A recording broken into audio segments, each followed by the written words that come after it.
C'est ce que l'apôtre Jean a du mal à comprendre. Comment quelqu'un qui ne suit pas encore Jésus pourrait-il avoir le pouvoir de chasser les démons? Et Jean fait ce raisonnement qu'on peut tout à fait comprendre. Mais pour pouvoir être investi du pouvoir de chasser les démons, il faut avoir suffisamment suivi le Christ, il faut avoir atteint une maturité spirituelle, il faut s'être laissé transformer par lui. Alors, comment quelqu'un qui ne suit à peine pas Jésus, qu'il a à peine rencontré, juste en son nom peut-il chasser les démons?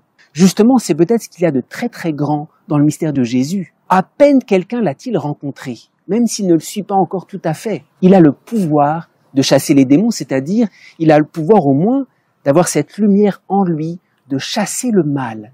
Nous, humainement parlant, on voit ça comme une croissance humaine. En fait, humainement parlant, il faut d'abord avoir fait un long chemin d'initiation, de purification, et peut-être on pourra chasser le démon. À peine on a rencontré Jésus, on est investi de son don à lui. Alors, peut-être pas sous la forme d'un exorcisme, mais il y a une lumière qui est donnée à ceux qui ont rencontré Jésus dès le début pour commencer à chasser le mal. Et c'est très important parce que si on raisonne comme l'apôtre Jean, qui va se faire corriger ici par Jésus, on risque de limiter le don de Dieu.